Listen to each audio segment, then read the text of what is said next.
Después de engañar a Zeus y de robar el secreto del fuego para obsequiárselo a los hombres, Prometeo fue condenado a una tortura eterna en el Cáucaso. Cuando consigue escapar, regresa para encontrar que la humanidad ha alterado el equilibrio natural de la Madre Tierra.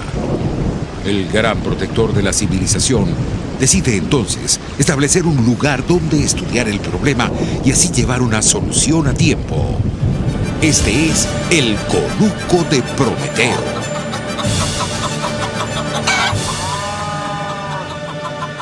Bienvenidos al Conuco de Prometeo. Hoy vamos a tener un programa nacional e internacional porque a nivel nacional están pasando cosas bien graves y bien relevantes en temas ambientales. Por supuesto, todas relacionadas a lo político, porque aquí, desde hace mucho tiempo, cualquier arista de la sociedad que nosotros queramos tocar tiene una enorme carga política, porque siempre ha sido así. Lo político es la manera en que nosotros creamos la sociedad en la que vivimos, y el ambiente, por supuesto, es una parte importantísima de eso, y nosotros somos un programa que sábado a sábado hablamos del ecosistema, del ambiente que habitamos nosotros los animales humanos, y por lo tanto las ideas van incluidas en ese paquete. Bienvenidos a otra jornada para darle al ambiente el lugar que se merece, recordando que todos somos animales en peligro y que tenemos que cuidarnos, y estamos en ese proceso de cuidarnos, con más éxito en algunos lugares que en otros, pero siempre con la idea clara de que realmente podemos protegernos entre nosotros, y es nuestro aporte a esa dinámica, no solamente en Venezuela, sino que hoy podemos hablar que es una dinámica global. Hoy queremos que se pongan en el mindset de que de verdad nosotros somos animales, porque vamos a hablar primero de nuestra casa, de nuestro hábitat, y después vamos a hablar de ese enjambre, de esa demostración de que de verdad no importa el hábitat que habitemos, siempre tenemos unas pautas de comportamiento que son muy similares, y siempre podemos contar con esa naturaleza humana para salir de los escollos. Exacto, vamos a hablar de hábitat y de especie. De hábitat y de especie, tal cual. Obviamente, con lo que queremos empezar es con el tema del derrame petrolero, que ya estamos todos más o menos claros de que salió del Palito, ¿no? Casualmente ayer hubo una explosión y un incendio en el Palito, de manera que evidentemente están pasando cosas en esa refinería de las cuales nosotros no tenemos ni idea oficial, pero como enjambre, como animalitos con inteligencia, como animalitos que se comunican, hemos podido como sociedad civil desvelar un poco ese velo de opacidad a los que nos someten los opresores, y hemos entendido un poquito lo que pasa ahí. Es importante que lo comuniquemos y que lo analicemos en base a lo que nosotros consideramos que nos hace humanos, ¿no? Que son nuestros derechos y nuestra capacidad de tener una vida sana y ambientalmente disfrutable, ¿no? Y para eso, por eso, la ONG Clima 21, que es una ONG que trata el tema de ambiente y derechos humanos, sacó un comunicado muy completo, muy integral, que pueden ver en sus redes, @clima21. Hacen una actualización de lo que ha sido el derrame petrolero, de las acciones que se han tomado, de las informaciones que se tienen disponibles, sobre todo de las informaciones que faltan, y una exhortación a las autoridades y a la sociedad civil a que cada una actúe de la manera que le corresponde actuar. Entonces, si me tienen un poco de paciencia, yo voy a ir punto por punto haciendo un pequeño resumen para que estemos todos claros. Primero, el derrame se originó en la refinería del Palito entre los días 19 y 22 de julio. Esa información es la conclusión de un trabajo realizado por el doctor Eduardo Klein usando modelos de dispersión e información satelital, lo cual contrasta con un supuesto derrame proveniente de un barco a la deriva, que es una versión que surgió de fuentes internas anónimas de PDVSA, ¿no? Ni siquiera es una información oficial de PDVSA. Para el 31 de julio, la mancha contaminante tenía una extensión de 55 kilómetros de longitud y un área de 68 kilómetros cuadrados. Esto lo hace casi el doble del derrame que hubo en las Islas Mauritius. Las Islas Mauricio, como es un destino turístico europeo y estadounidense, ha tenido mucho impacto mediático, ha sido muy costoso para nosotros mostrar lo que está pasando en Venezuela. De verdad, hay un rechazo a hablar en el mundo de los problemas y los pasivos ambientales que generan gobiernos que se consideran antigringos, ¿no? Porque ni siquiera voy a decir de izquierda a derecha. Cuando la gente supone que un gobierno es antigringo, inmediatamente le tapan todo. Y eso es un problema para la humanidad. A pesar de ello, hasta el momento no existe información oficial sobre este evento por parte de PDVSA, que es la operadora del Palito, o ningún otro ente competente en materia ambiental de petróleo. Se desconoce la fecha exacta del accidente, sus causas, magnitud del derrame, las características del hidrocarburo derramantísimo para tomar acción. ¿Qué hidrocarburo se derramó ahí? ¿Es tóxico? ¿No es tóxico? ¿Es volátil? ¿No es volátil? Todo eso es importantísimo saberlo. ¿Se hunde? ¿No se hunde? Y no sabemos si hay algún plan de contingencia en marcha desde el momento del derrame dentro del Palito. No sabemos si arreglaron el problema, por ejemplo. No sabemos si va a volver a pasar o no.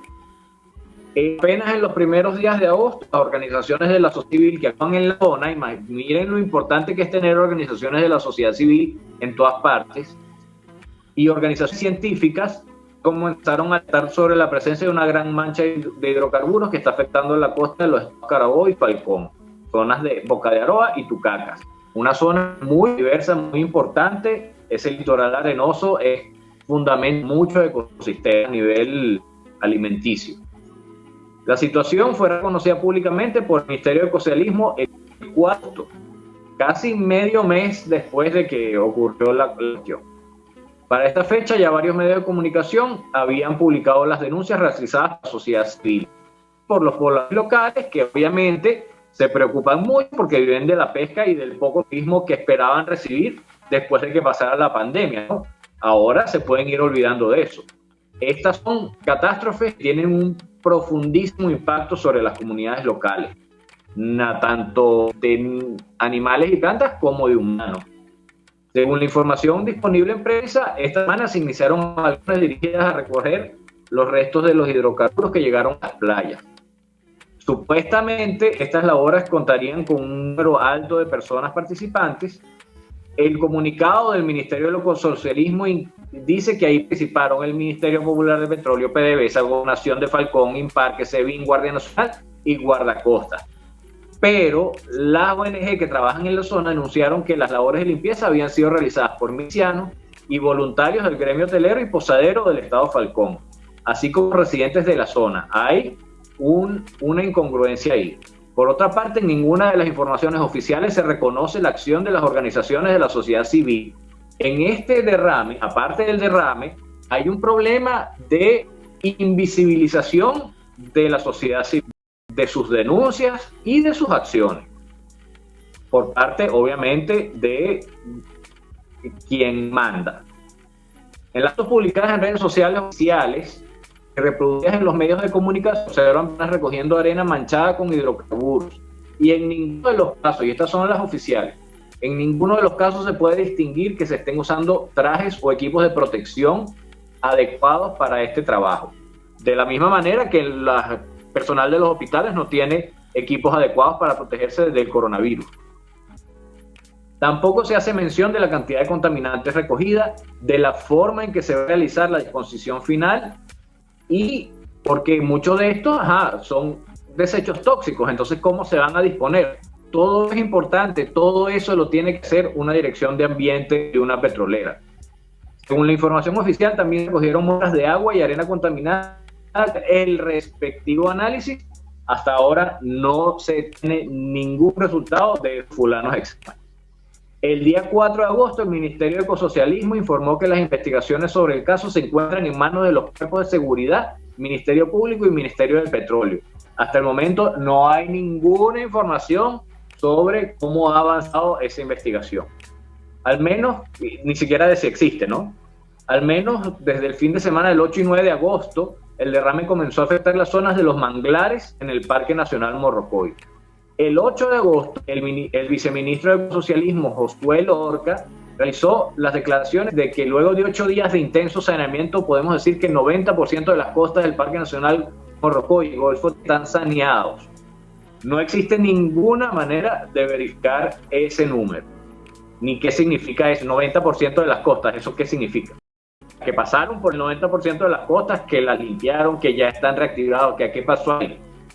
El 9 de agosto, Samuel Narciso, que es dirigente de FUDENA, denunció que se le había prohibido ingresar al Parque Nacional Morrocoy a hacer una inspección de los daños en el sector Cayo Borracho. Asimismo, algunas organizaciones regionales han denunciado la militarización de la zona. Eso es como la serie Chernobyl, ¿no? Es como aquí no pasó nada y el que diga que pasó algo va preso. ¿Cómo es que era el eslogan, la frase famosa de la serie Chernobyl? No sé, yo no la vi. El precio de el verdadero costo de la mentira. El hecho es que todo esto es consecuencia de la mentira. Al final de cuentas, todo esto es consecuencia de la... El 10 de agosto, el Ministerio de Ecosocialismo, en su cuenta de Twitter, informó que gracias al apoyo del equipo de Buceo Caribe, se realizó una inmersión en los cayos afectados y se verificó que no hubo ninguna afectación en las barreras de corales y el lecho marino se encuentra en perfecto estado. Sin embargo, no existe información sobre la experiencia científica, los protocolos de medición que usaron, ni de qué manera llegaron a esta conclusión. Y en contraste, el Sindicato Único de Trabajadores de Empleados Públicos de Imparques publicó fotos que evidencian manchas de hidrocarburos en el Cayo Borracho. Entonces, es mentira que los corales no han sido afectados. Es imposible que no hayan sido afectados. Aun cuando se divulgó información sobre el uso de barreras utilizadas para rodear y remover los hidrocarburos derramados y evitar su llegada a puntos sensibles, no se tiene información de la eficacia lograda con este método. Entonces se pueden extraer las conclusiones de que no se cumplió con la obligación de informar a la ciudadanía sobre la ocurrencia del derrame, sus características y su naturaleza desde el momento que inició, de manera de lograr una respuesta colectiva y articulada entre las ciudadanías en conjunto con los organismos estatales frente al incidente.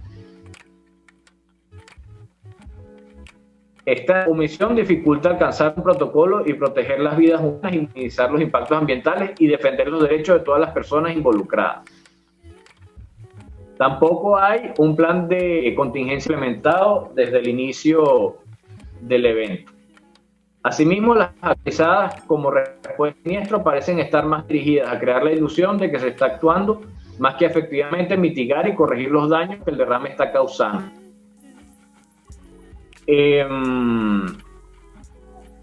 Resulta preocupante que, al igual que en eventos anteriores de derrames petroleros, no se estén tomando las medidas de protección de las personas que están participando en las labores de limpieza de las zonas contaminadas. Clima 21 considera totalmente inadecuado que funcionarios del gobierno emitan opiniones sin fundamento técnico, aparentemente en un intento de ocultar los daños que puedan haber ocurrido. ¿Cuál es el problema para esta gente de que trascienda la escala del daño? Y yo creo que va más en tema de responsabilidades, de costos ambientales. No sé cuáles son los protocolos que hay en las empresas petroleras. O sea, son como una especie de conglomerado todas las petroleras, ¿no? O sea, ¿cómo afecta eso los compromisos actuales y futuros de PDVSA, que ya está bien en la quilla, pero esto sencillamente ahonda la herida? Y para los planes que pareciera tener la dictadura de vender, de conceder PDVSA, evidentemente yo creo que no es algo que les convenga. Claro, o sea, claro, porque es como que, hey, tú estás claro que yo te estoy vendiendo o te estoy regalando una cosa que está muy venida a menos, pero este tipo de cosas es como que, hey, yo te estoy regalando un cascarón, ni siquiera un cascarón vacío, te estoy regalando un cascarón vacío y roto. No, y lleno de problemas. O sea, lleno de problemas que vas a tener que asumir tú. Entonces, evidentemente, la contraparte, quien quiera comprar, entre comillas, PDVSA, quien quiera asumir las cosas de PDVSA, que básicamente son rusos e iraníes, pues lo va a hacer dos veces. Porque es lógico pensarlo dos veces. Sí, exacto. Es como que esto es una estafa, dirán. Exacto. Porque es lógico pensarlo dos y tres veces. Clima 21 considera preocupante que se excluya o relegue a personas o organizaciones que pueden aportar elementos importantes para cumplir con los objetivos de protección de la vida humana y ambiental planteados. porque esto va en contradicción en el marco constitucional que establece la sociedad democrática y participativa, que es lo que, bueno, es como Animal Farm, ¿no? Esta gente llega al poder diciendo que va a reformar todo para bien y después se pisan todo lo que ellos formularon, ¿no? Entonces, no puede participar la sociedad civil en esto, no puede participar la sociedad democrática, está sencillamente excluida y relegada. Es preocupante el aparente desinterés de las instituciones competentes en materia de investigación penal en iniciar las pesquisas necesarias para determinar las posibles responsabilidades, cosa que no sorprende, pero siempre hay que decirla, porque esto permite a esta gente actuar con impunidad. Y impunidad en crímenes, de nuevo, que significan muerte de personas, porque esa gente que ahora no va a poder pescar o que se va a contaminar cuando pesque, tiene un riesgo de vida. La gente que no va a poder vivir del turismo después tiene un riesgo de vida. La gente que, bueno, que no va a tener gasolina porque el palito está destruida tiene un riesgo de vida. Entonces, y bueno, y la gente que se contamina con el petróleo también. Estas situaciones, tal como el actual derrame, ocurren, y esto me parece importante, en el contexto de una emergencia humanitaria compleja que sufre el país. Estas crisis siempre son de origen político y resultan de largos periodos de deterioro de las instituciones y el Estado de Derecho de los países que los padecen. De manera que el culpable de esto, ¿quién es? Es el que destruyó las instituciones de este país. En tales circunstancias, la industria petrolera nacional se ha visto profundamente afectada tanto en su operatividad como en su capacidad para generar beneficios. Un elemento que surge como consecuencia de su desmantelamiento es la alta tasa de siniestralidad. En tal sentido, según la ONG de Derechos Provea, entre el año 2010 y 2016, periodo después del cual no hay más información, PDVSA fue responsable de 46.820 derrames de crudo, 46.820 derrames de crudo y otras sustancias contaminantes en el ambiente, con un total de 856.722 barriles. Esto es entre 2010 y 2016 con información oficial de PDVSA, después de las cuales no hay más información oficial. Y además es información oficial 30.674 de estos derrames fueron en cuerpos de agua. Entonces, y entre Cardón y El Palito, 237 derrames de hidrocarburos. Entonces estas son cifras que los venezolanos no estamos manejando y que nos afectan durísimo. Pero nosotros vamos a hacer una pausa y regresamos ya con más del Conuco de Prometeo.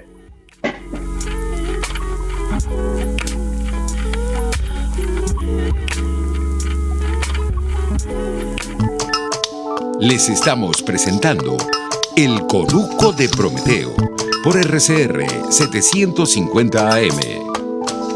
Puedes seguirnos en nuestras redes sociales, en Twitter, @RCR750, la radio que se ve. Un espacio que analiza y debate la coyuntura política, económica y social de nuestro país. Acompañe cada mañana a la periodista María Alejandra Trujillo en Palabras más, palabras más, palabras menos. Palabras más, palabras menos. Informes, entrevistas, análisis y discusiones sobre los temas de actualidad.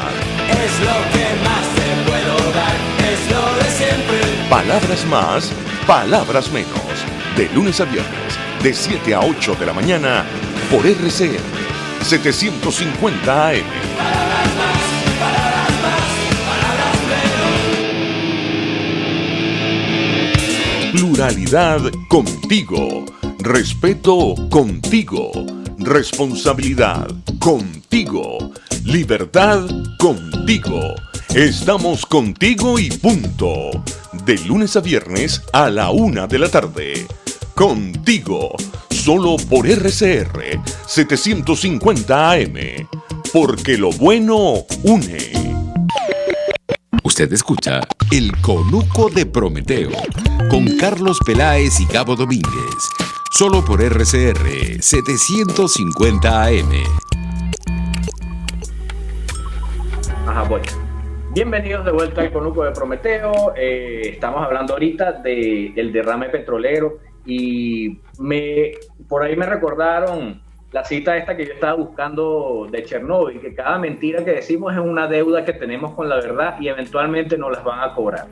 Pero ese cobro, si la mentira es muy grande, como en el caso de estos regímenes, lo pagamos realmente todos, no lo paga el que la dice, ¿no? Lo pagamos con cosas como este derrame petrolero. Entonces, en función de esto, el Clima 21, Ambiente y Derechos Humanos considera necesario exigir a las autoridades nacionales que informen debidamente sobre el origen y severidad del derrame para poder tomar acciones de parte de la ciudadanía, que implemente las acciones efectivas técnicamente fundamentadas de acuerdo a las normas y procedimientos reconocidos y recomendados internacionalmente, que reconozca y fortalezca el derecho a la participación de todas las personas que puedan aportar criterios y recursos importantes para las labores de mitigación, que realice una auditoría técnica en PDVSA y que permita establecer el estado actual de los planes de contingencia frente a este tipo de siniestros y pueda recomendar acciones para actualizar y optimizar o diseñar nuevos planes si fuera necesario. Todo esto suena a fantasía, pero igual es importante que la gente sepa cómo funcionan las cosas en una sociedad, bueno, en un contexto en que las cosas se hacen con lógica, ¿no? Porque finalmente, salte sapo, salte rana, nosotros tenemos que tener estas cosas claras, o bien sea para entender cómo nos están fregando o para exigir cómo va a ser el cambio hacia el que queremos transitar, ¿no?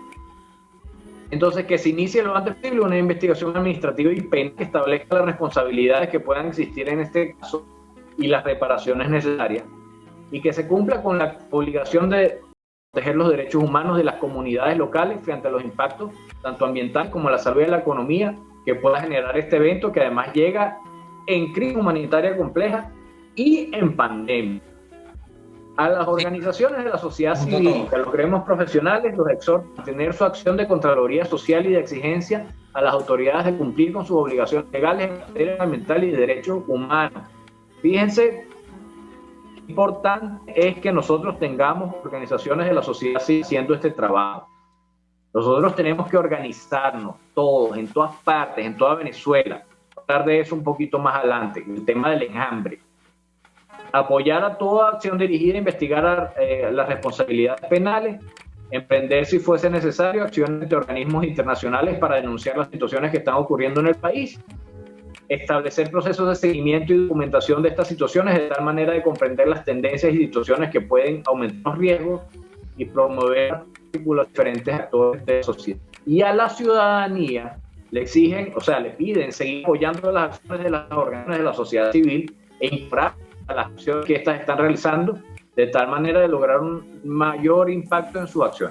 Y esto es verdad no solo para lo ambiental, sino por ejemplo con el tema médico. Los médicos ahorita que se están muriendo como moscas actuando con el coronavirus, porque no tienen las condiciones necesarias, porque cuando denuncian les pegan, porque cuando los encarcelan, o simplemente porque no tienen las condiciones óptimas para atender un virus tan virulento como el que causa el COVID-19. Esa gente legalmente están paradas por la ley a trabajar en esas condiciones. Para los médicos y las enfermeras y el personal de salud pueden negarse a trabajar en condiciones que sean perjudiciales para su propia salud. Y es algo que tiene lógica, porque si se mueren los médicos, ¿quién te cura? Lo que viene después es una mortandad de enfermos. Entonces, ¿qué pasa? Que la sociedad civil, eso no puede ser, ay, los médicos tienen el derecho. En la realidad, en Venezuela no tienen el derecho. Lo van a tener en la medida que la ciudadanía los apoye, y para apoyarlos tienen que organizarse, tienen que proteger al médico o a la enfermera que decida no trabajar hasta que las condiciones mínimas estén dadas. Por eso nosotros, miren, yo en Twitter he estado leyendo mucho ahorita que está lo de la declaración esta del Grupo de Lima y tal y no sé qué. Y es esperanzador que toda esta gente se esté alineando, ¿no? Y eso es un trabajo fuerte por detrás y es un paso importante y tenemos ese apoyo, chévere. Pero ese tipo de cosas, o las sanciones, o la requisición de los buques petroleros, todo eso debilita al opresor. Pero el golpe lo tenemos que dar nosotros. El golpe lo tiene que dar el oprimido.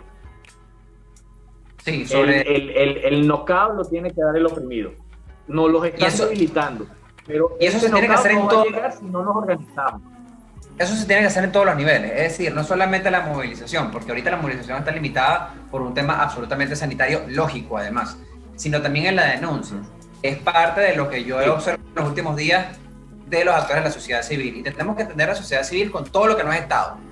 ¿Okay? La sociedad civil es la Junta de Vecinos, pero la sociedad civil también es la Sociedad Protectora de Animales, pero la sociedad civil es la Sociedad de Ecología, pero la sociedad civil son los partidos en sí mismos, no en funciones de gobierno. Pero la sociedad civil son los sindicatos, porque si no fuese por la unión por el Sindicato Único de Trabajadores y Parques, muy probablemente no supiéramos nada de esta situación, o supiéramos mucho menos de esta situación.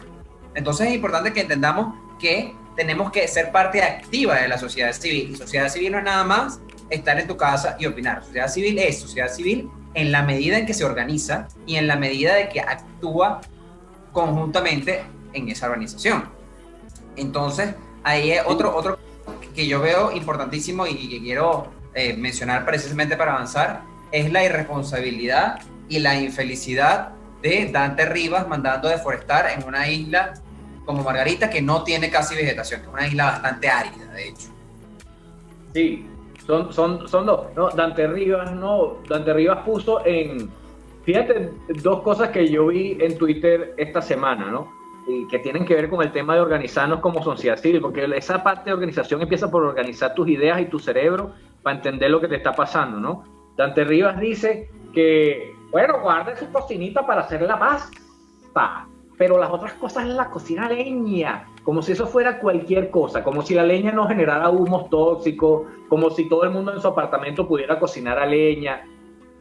Pero sobre todo, lo que a nosotros los ambientalistas nos escuece de esa declaración es que nosotros sabemos que cocinar a leña deforesta. Es estúpido, obviamente, eso es lo que le pasó a Haití. Todo el mundo cocinaba leña y se quedaron, hasta sacaron las raíces de los árboles para convertirlas en carbón, para cocinar a carbón. Entonces, eso por una parte. Después que sea en Margarita, en donde, como tú bien dices, es un clima árido, en donde la vegetación crece lento y donde la leña que hay ha tardado mucho en crecer y tarda mucho en regenerarse. Entonces es como, pela la isla, porque yo me robé la plata, chico, entonces tú pela esa isla. Es como, mano, y entonces, bueno, yo vi que hay más dolientes, ¿no? Ahorita que antes, al respecto, ¿no? Hay más gente que dice, qué horror que ahorita tenemos que vivir cocinando a leña, cuando teníamos gas directo en las casas.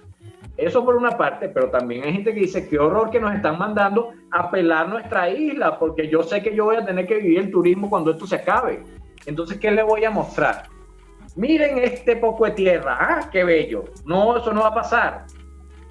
Pero la otra que salió a rebuznar por Twitter es la que se llama Tongorocho, que dice, yo ya tengo mi cocinita de leña y tal, no sé qué. O sea que no es un tema de una burrada que dijo un funcionario. Es una línea que se bajó. Y es una línea política. Es una línea que se bajó. Sí, es una línea que se bajó para esconder, para seguir escondiendo las violaciones sistemáticas a los derechos humanos, que incluyen los derechos ambientales. Y con el tema de bajar línea, un amigo en Twitter habló de lo mucho que le dolió dejar a su hijo en el aeropuerto cuando se tuvo que ir del país, Argentina. Inmediatamente le cayeron un montón de personas, de bots, no sé, que decían, eso es fracaso tuyo. Tú no le puedes echar la culpa de tu fracaso al gobierno o a los demás. O sea que la nueva línea para los que se tuvieron que ir del país huyendo es que son unos fracasados. Esa es la línea que baja la dictadura, para hacerlos sentir mal, para tapar sus propios errores, etcétera, etcétera, etcétera. Para desmovilizar, porque una persona que caiga que muerde ese anzuelo, evidentemente es alguien que va a pasar un periodo como de silencio y reflexión, porque va a sentarse a pensar, ¿será que yo fracasé?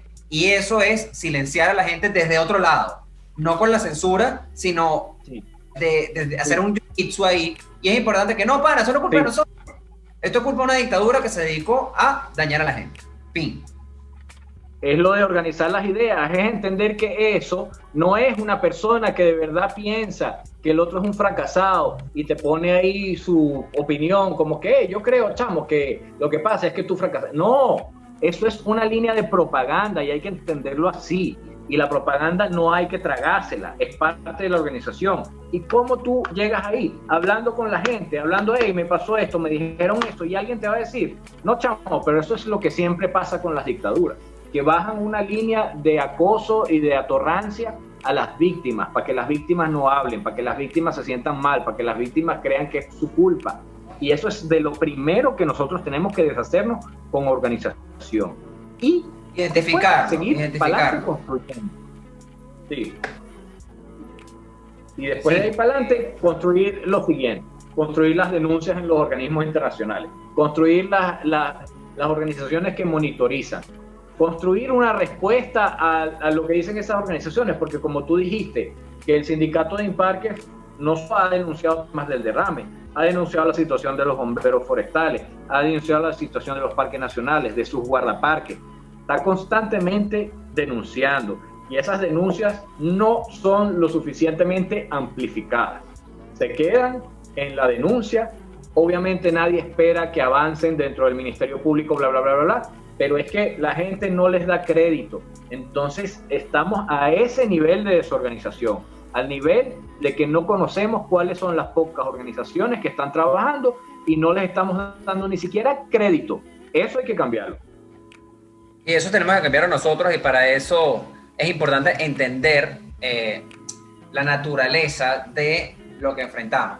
Y cuando digo la naturaleza, no solamente es la característica como inherente al sistema que enfrentamos, sino también de que no es algo exclusivo. O sea, aquí viene el tema de una amenaza a la especie. Es como dos especies compitiendo, ¿no? Una es una especie populista y malandra, y otra es demócrata y cívica. Entonces son dos especies que compiten por el espacio, que compiten por los recursos, lógicamente, pero una de las grandes diferencias entre esas especies es la capacidad de actuar en red o no. Y ahí la especie malandra populista lleva una ventaja enorme sobre nosotros, porque ellos están conscientes de que son menos, en primer lugar, y que al saber que son menos, tienen que articularse mejor para poder ser eficientes en esa competencia por recursos, en esa competencia por apropiarse de todo y de su malandraje. ¿Por qué digo esto? Porque es cuando lo entendemos de esa manera, cuando cambiamos un poco el enfoque y no vamos a un tema tan ético y filosófico, sino vamos a un tema más metodológico, nos damos cuenta ellos de que los malandros se saben minoría y se obligan a actuar en red. Actúan en red, actúan como en red, que son tan pequeños que solamente actuando como red pueden, o sea, son tan pocos, no pequeños, pocos, son tan pocos, solamente actuando como red, tienen capacidad de tener un gran alcance. Y en ese sentido, ahí tenemos como especie demócrata y cívica, pero también como demócrata y cívica venezolanos, y aquí yo quisiera subrayar un poquito esto, tenemos una enorme falla, y es creer que lo que nos pasa a nosotros es algo exclusivo, que como nos pasa a nosotros es algo exclusivo, o sea, que la forma en la que nos ocurre no solamente es exclusiva, sino que se va a repetir exactamente igual las causas y consecuencias en todos lados, y eso no necesariamente es así. Por eso... Mira, ¿sabes cuál? Eso que tú estás diciendo, que los malandros están actuando en red porque ellos saben que lo necesitan porque son pocos. Nosotros de este lado tenemos un mojón mental que nosotros estamos del lado de la verdad, del lado correcto de la historia, que estamos con la moral, que estamos con Dios, que Dios va a resolver porque nosotros tenemos la razón. Todo eso puede ser verdad. Yo no digo que eso no sea mentira, pero eso no nos exime de organizarnos y actuar en redes como lo hacen los malandros. Porque por mucha razón que nosotros tengamos, si nosotros decimos, bueno, como nosotros estamos con la moral y la ética, entonces, bueno, ya vendrá. No, eso es una ayuda, pero igual tenemos que organizarnos como si eso no fuera verdad. Sí, de hecho hay un proverbio árabe que dice algo así como que reza mucho a Alá, pero ata bien a tu camello, ¿no? O sea, de que... Con el mazo dando. Con el mazo vaya... dando. Sí, vaya... No, Sí. pero yo no quiero esa referencia, me gustan más las otras. Entonces, Vamos a hacer una pausa. vaya para su misa, pero ese camello no se cuida solo, ¿no? Hay que amarrarlo, hay que tenerlo ahí asegurado. A nosotros nos pasa igual. Exactamente. Vamos a hacer una pausa en el Conuco de Prometeo y ya regresamos con más.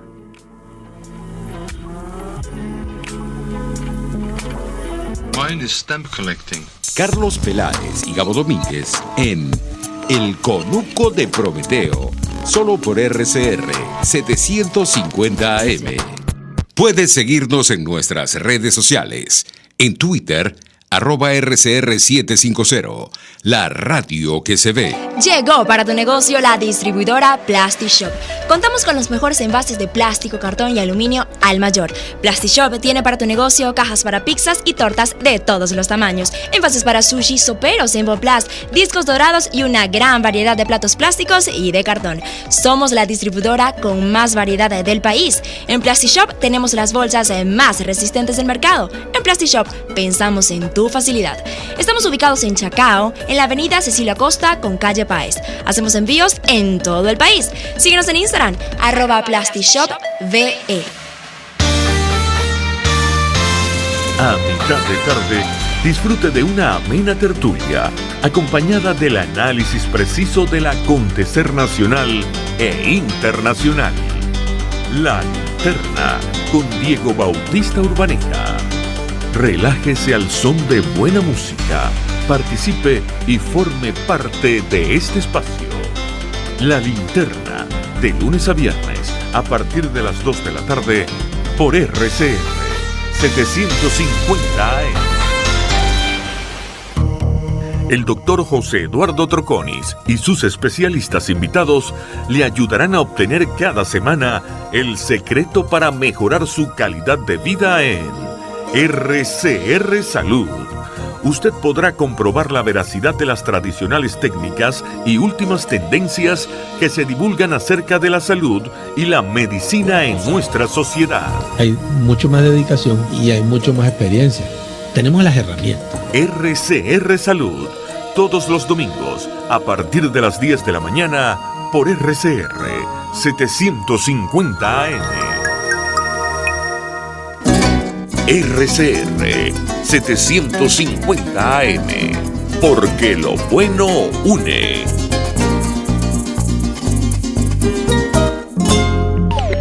Escuchamos El Conuco de Prometeo en RCR 750 AM. Prometeo, les recordamos a quienes nos ven por internet que les parecen muy raras estas pausas que nosotros hacemos. Es que nosotros todavía, aunque no salimos al aire, Vicos Dictadura, salimos por el canal de YouTube de RCR, que RCR. es la casa desde la cual salió el Conuco del Prometeo, y por lo tanto tenemos que hacer las pausitas para las pautas publicitarias. Gabo tenía ganas hoy de hablar de Bielorrusia, Pavé.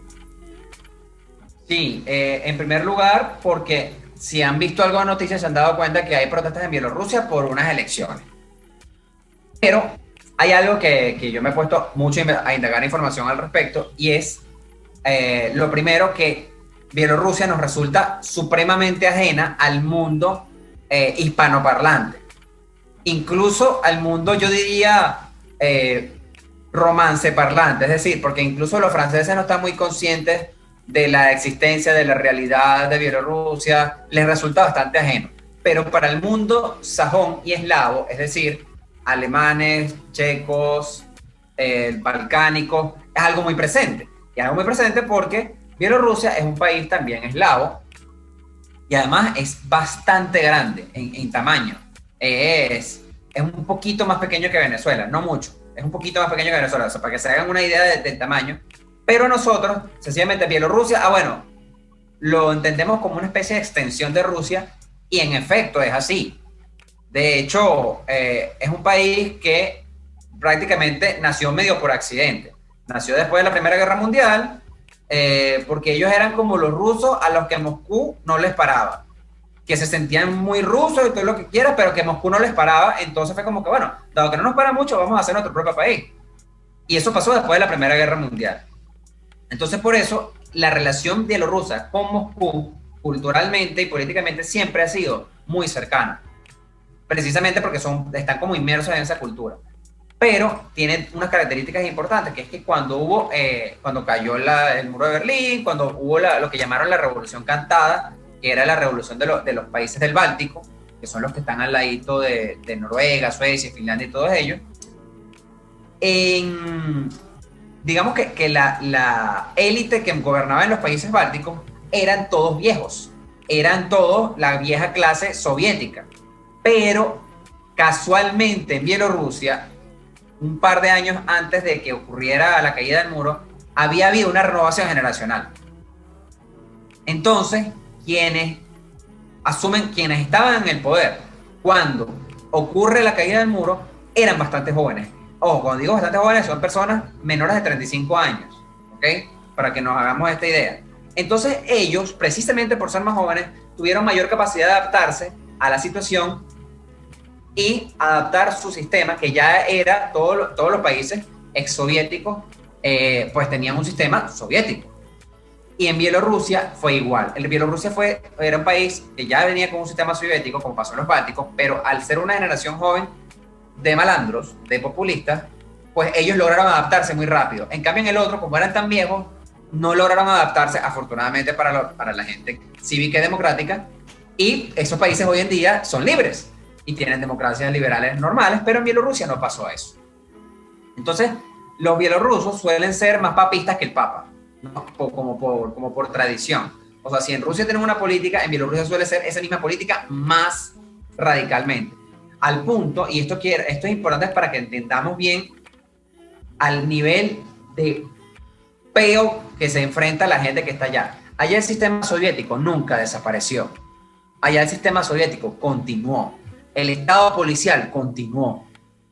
A diferencia de casi todas las exrepúblicas soviéticas, donde con el cambio de sistema cambiaron muchas cosas. Al punto de que hay dos cosas que todavía existen hoy en Bielorrusia que no existen en ninguna exrepública soviética. Lo primero, existe la KGB con el mismo nombre. ¿Ok? O sea, el servicio secreto policial no solo sigue existiendo, sino que existe hasta con el mismo nombre. Háganse esa idea. Dos, existe pena de muerte. Y existe pena de muerte. Wow. La pena de muerte es, a diferencia de otros lugares del mundo donde todavía existe, que la pena de muerte en casi todo el mundo es para delitos penales. Esto es para delitos de Estado. Como todavía existe ya, es para delitos de Estado. Entonces, fíjense que, aunque hay muchas similitudes en cuanto a lo que pasa allá y lo que estamos sufriendo nosotros acá y lo que sufren todos los países que están bajo regímenes malandros, el valor que tiene eso allá es mayor, porque es que esa gente nunca vivió democracia. Entonces, el envalentonarse en una circunstancia como esta tiene muchísimo más valor, porque es una gente que nunca lo ha experimentado. Entonces, lo que estamos viendo allá es otra cosa. Y hay una cosa O sea que los paralelismos de Bielorrusia, digamos, porque ahorita están protestando y las elecciones y la cuestión, pero realmente uno puede trazar esos paralelismos políticos más con Cuba que con Venezuela, ¿no? Sí, de hecho sí, en ese sentido más parecido a Cuba que a Venezuela, pero hay otros elementos que uno dice, bueno, pero tienen elecciones. Lo que pasa es que Cuba, a diferencia de Bielorrusia, Bielorrusia, a diferencia de Cuba en este caso, está metida dentro del continente europeo. Entonces ellos han tenido que hacer mucha apertura económica para poder medio sobrevivir, para poder medio sobrellevar el tema, y tienen mucha interacción constante, y en ese sentido yo no identifico una cabeza responsable, sino diría un enjambre responsable, que fue lo que hoy en día es la Unión Europea, que fueron muy hábiles en su momento de decir, mira, Rusia está palo abajo, vamos a avanzar todo lo que podamos. Y crecieron hacia Polonia, crecieron hacia República Checa, crecieron hacia el Báltico. Y ese impacto ese crecimiento de la Unión Europea hacia allá y de la OTAN hacia allá hizo que evidentemente se impactara mucho culturalmente, económicamente, todo lo demás de Bielorrusia. Pero Bielorrusia es, como les dije, más papista que el Papa, pero suele ser mucho más agresiva en su política exterior, al punto de que Lukashenko tenía más fotos con Chávez que Putin. Ok, Lukashenko es el presidente de Bielorrusia. ¿Sabes que Lukashenko, yo me acuerdo que Lukashenko, no Lukashenko, pero el enviado de Lukashenko fue para Livik cuando yo trabajaba allá, y que pasé y cuadraron ahí unas investigaciones en conjunto con el laboratorio donde yo trabajaba, que era un laboratorio de microbiología. Y a mí me parecía todo eso como, no sé, era como que, ok, sí, vamos a tener recursos para hacer unas investigaciones aquí, pero todo se sentía como sucio, ¿sabes? Claro, y no es para menos. Entonces, ¿qué termina pasando ahorita? Que por mucho tiempo, fíjense lo igual que seguía siendo el sistema, que en el año 94 ya habían pasado 6 años de la caída del muro. ¿Ok? En el año 94 hubo unas elecciones y desaparecieron a los candidatos. Desaparecieron y años después, como unos 20 años después, uno de los asesinos de los candidatos del momento pidió asilo y está confesando los crímenes, está diciendo quiénes son los responsables y está protegido por la Unión Europea. Acá ¿Este fue en qué año? Él, nunca. ¿Ok? Sí. ¿Ese carro? Sí. ¿En qué año fue eso? El asesinato fue en el año 94. 94. Y el testigo que huye y que empieza a confesar lo hace en el 2016. Chévere. Sí, para que... de estas cosas que estás comentando, bueno, las voy a comentar cuando regresemos, porque ahorita ya nos toca hacer la última pausa del programa y venimos ya con el cierre.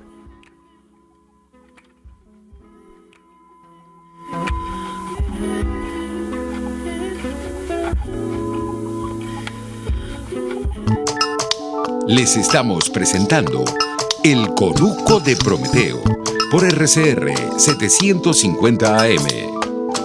Sintonícenos a través de Periscope, @RCR750, la radio que se ve. Pluralidad contigo. Respeto contigo. Responsabilidad contigo. Libertad contigo. Estamos contigo y punto. De lunes a viernes a la 1 de la tarde. Contigo. Solo por RCR 750 AM. Porque lo bueno une.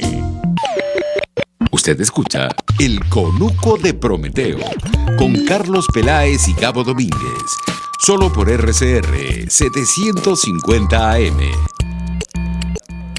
Pues de Bielorrusia, porque nosotros tenemos la idea esta del enjambre, ¿no? Nosotros somos una especie que necesita organizarse para sobrevivir y también para prosperar, porque no podemos solos, sino que tenemos que hacerlo en conjunto y en coordinación. Y nosotros estamos años luz atrás de eso respecto a los malandros, y nos vamos a tener que poner al día. Y por eso nos interesa ver los casos de otros humanos que están en situaciones similares en otras partes. Sí. Lo que comentaba Gabo, a mí me parece interesante el tema de que en Bielorrusia todos eran menores de 35 para el momento en que cae la Unión Soviética, y que eso les jugó en contra. Y ahí hay un principio muy interesante de la ecología, que es el azar, ¿no? En donde una especie puede ser, o una población, o lo que sea, un individuo, puede estar muy bien adaptado, puede estar muy sano, puede funcionar muy bien, tal, no sé qué, pero hay un tema de azar ahí que es impepinable y para el cual hay que estar preparado, hay que entenderlo, hay que adaptarse rápidamente a él. Y en este caso es que todos los países en donde todo el mundo era viejo y donde yo me imagino qué horror, establishment de viejos, bla, bla, bla, bla, bla, bla, fueron los que quedaron mejor parados, y para quienes fue más fácil la transición, porque simplemente hubo que hacer así. Y en Bielorrusia, donde era sangre joven, la cosa fue mucho peor. Después, lo que hablabas de que ahí todavía está la pena de muerte, yo pienso mucho en la gente que dice que en Venezuela hay que tener pena de muerte, que se imaginen que el chavismo hubiera llegado al poder con pena de muerte legal en las leyes. ¿Qué no hubieran hecho? Y imagínense, véanlo así. No solo eso, sino que piensan que desaparecieron personas teniendo la pena de muerte legal. ¿Ok? Desaparecieron líderes opositores teniendo la pena de muerte legal. ¿Ok? Imagínense el nivel de estado policial y de dictadura soviética, al estilo soviético que es Bielorrusia. ¿Qué pasó? Que obviamente con la apertura de los 90 hubo apertura económica, entonces digamos que eso se equilibró. Pero lo importante acá es que nosotros entendamos que ahorita Europa está alarmada porque eso está pasando al lado de ellos. Está pasando dentro de Europa y dicen, cónchale, qué loco que esto esté pasando, qué horror esta dictadura. Bueno, ustedes y nosotros sabemos que esa dictadura se parece demasiado a la nuestra. Y es importantísimo en este sentido que nosotros informemos, que nosotros nos informemos, que nosotros propaguemos el mensaje. Y aquí el tema de Alejandra es demasiado poderoso, porque esa es nuestra gran falla. Nosotros buscamos muchas veces solidaridad de democracias que ya están consolidadas. Y la gente de esas democracias ya consolidadas no sabe lo que es vivir en dictadura. Y como no sabe, duda. Duda porque siempre vive bien y no cree que alguien pueda vivir tan mal. Lo que cree es que si vive tan mal se va a morir. Y no. No, la vida casi siempre gana. Sí, es lo mismo que hablamos al principio de como que, bueno, nosotros nos dormimos y no nos organizamos y no actuamos en hambre porque decimos, bueno, nosotros estamos con Dios. En Europa dicen, esto es Europa. Amigo, hace 70 años Europa quedó arrasada por una dictadura horrenda, absolutamente inhumana. Entonces, que además en Italia, en España, hace nada hubo dictaduras horrendas. Entonces, es ese tema de que loco que esto pase en Europa, igual que loco que esto pase en un pueblo ungido por el manto de la Virgen. O sea, a los malandros esos les sabe a Coca-Cola. Nosotros tenemos que organizarnos de todas maneras. Y estaba pensando en eso que tú dijiste, que me permitió hacer el paralelismo de Bielorrusia con Cuba, ¿no? Que los cubanos tampoco han vivido nunca en una democracia, tampoco conocen eso. Sin embargo, como la fuente de poder de las dictaduras en Latinoamérica es en Cuba, es importantísimo que el pueblo cubano logre hacer lo que pueda para debilitar ese yugo, porque debilita el yugo para ellos y lo debilita para todo el resto de Latinoamérica, en nuestro caso. Entonces, me recordé de las lecciones de historia en mi colegio, en donde no sé por qué razón, si era solo mi maestra o era en el programa, pero me hacían mucha insistencia en que la independencia de Venezuela vino por influencia de la independencia de Estados Unidos y por influencia de la Revolución Francesa y por influencia de otros países que se habían independizado. Porque de alguna manera la idea que a mí me quedó en la cabeza cuando me dijeron todo eso es como que nosotros vimos eso y nos dio envidia. Claro, eso es parte de la razón, pero después uno se entera de que también nos mandaron armas, de que también nos mandaron logística, de que también nos mandaron consejo político. Entonces, uno dice, ahí hubo un enjambre. Ahí hubo una serie de venezolanos que dijeron, nosotros no queremos más esta opresión, vamos a cuadrarnos con los que se acaban de independizar en el norte para ver cómo nos ayudamos unos con otros. Y realmente nosotros a estos países como Cuba y como Bielorrusia, ahora que las cosas están mucho más cerca por el tema internet, bla, bla, bla, también tenemos como mínimo que influenciarlos, influir en ellos, decir, hey, nosotros vivimos en democracia, mano, y fue arrechísimo. Aquí, y además aquí hay algo importante y que yo quisiera que a ustedes le quede, y podemos profundizar esto en otro programa. De hecho, me están diciendo como que haga un live para explicar como ciertos detalles de esto. Y es, una cosa son los socios y otra cosa son los aliados, ¿ok? Los socios son las personas con las que tú te asocias para lograr una cosa, pero los aliados son los que son más o menos como tú. En este sentido, ¿quiénes son nuestros verdaderos aliados? Nuestros verdaderos aliados son las democracias. No, son las víctimas. Nuestros verdaderos aliados son las víctimas que sufren sistemas dictatoriales, sistemas totalitarios, sistemas que restringen libertades. En ese sentido, una de nuestras grandes fallas es nuestro egocentrismo pajudo que nos quedó de otra Venezuela de otro momento, en el que Venezuela es Venezuela y los demás son unos gafos, nosotros no nos solidarizamos con los demócratas cubanos. Nosotros no solemos solidarizarnos con los demócratas nicaragüenses. Nos sabe a casada Bielorrusia porque eso es demasiado lejos. Amigos, la única gente que realmente nos va a entender es la gente que ha sufrido y vivido dictaduras y sistemas opresivos. Los que no lo han vivido no nos van a entender de la misma manera. Probablemente se solidaricen por temas conceptuales o por temas estratégicos, por sociedades estratégicas. Porque les interesa que haya petróleo, porque les interesa establecer metas comerciales, lo cual está maravilloso, pero nuestros verdaderos aliados no son eso. Nuestros verdaderos aliados son los que sufren o han sufrido los embates de sistemas de malandros y de populistas. Entonces ahí es donde nosotros tenemos como venezolanos que buscar generar redes. En el caso bielorruso, fíjense, decretaron hace unos días pena de cárcel de 15 años a quien difunda elementos de perturbar la paz social. 15 años, es decir, a los periodistas los pueden meter presos 15 años por transmitir una noticia. Y sin embargo, hay una red que se llama Nexta, como próximo en inglés, búscalos en Instagram, y ellos son los que están reportando todo, y lo están reportando a través de un canal en Telegram y a través de Instagram. Síganlo, lo que puedan difundir, seamos el enjambre que nosotros queremos ver en nosotros, seamos el enjambre que queremos. Sí, totalmente. O sea, de verdad es empezar a entender a los taiwaneses, a los hongkoneses, a los bielorrusos, a los cubanos. O sea, aquí nadie sabe. Nicaragüenses. Todo el mundo conoce a Joanny Sánchez porque Joanny Sánchez es una especie de celebridad. Pero nadie sabe de ningún activista pro democracia. El nombre de un activista pro democracia cubano nadie lo sabe, y sin embargo los hay, y están en Twitter y están en Instagram. Y ese es el tipo de gente con el que nosotros tenemos que empezar a relacionarnos, apoyarlos, así sea dando RT, porque mira, la Unión Patriótica Cubana es la gente que se está enfrentando a la dictadura ya en Cuba. José Daniel Ferrer, si mal no recuerdo, es el nombre del principal líder de la Unión Patriótica Cubana.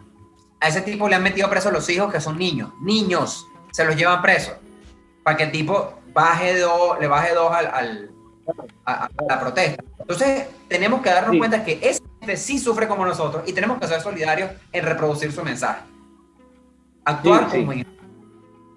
Sí, exactamente, y verlos como eso, pues con la misma cercanía y con la misma compasión y con la misma empatía con lo que vemos a los activistas aquí, con lo que vemos a los que les meten presos familiares aquí. Somos la misma gente, ese es el tema. Que bueno, ellos están haciendo, obviamente esta es nuestra jurisdicción, obviamente nuestro rango de acción está bastante acotado a este país, eso es una realidad, pero a nivel, digamos, emocional, emotivo, es la misma gente. Los activistas cubanos, los activistas bielorrusos, los taiwaneses, somos la misma gente, porque ¿qué es lo que ha surgido a raíz de las investigaciones de Alex Saab, bla, bla, bla? Que esta gente ha lavado plata en Bulgaria, en los Balcanes, en China, en Rusia, Turquía, en Ucrania, en África, en India, en Indonesia, en todas partes. Ellos son una red mundial. ¿Por qué nosotros estamos y que, bueno, no, solamente eso? No, nosotros tenemos que ser una red mundial también. Tenemos que darnos nuestro puesto, pues. Así es. Entonces pensemos sigamos a esta gente, sigan a Nexta en este caso.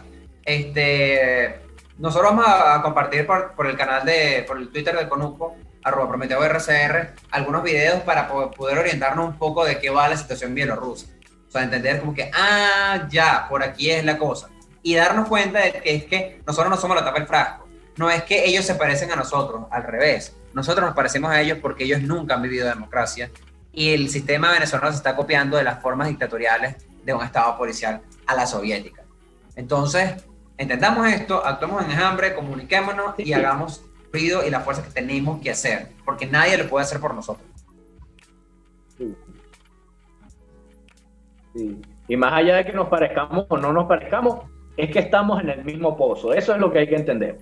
Esto fue el Conuco de Prometeo. Nosotros, como siempre, nos escuchamos nuevamente el sábado que viene.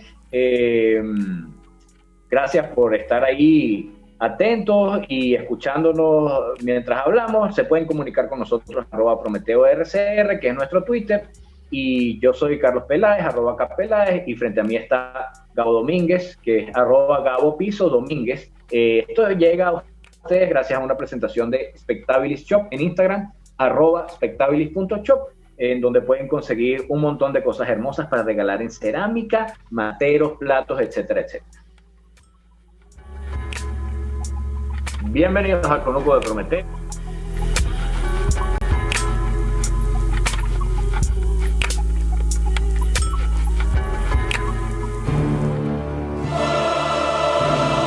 El tiempo se ha agotado. Mentira. No desesperes. Por ahora, Prometeo se retira, pero volverá con más información y más ideas para salvarte. RCR 750 AM, porque lo bueno une.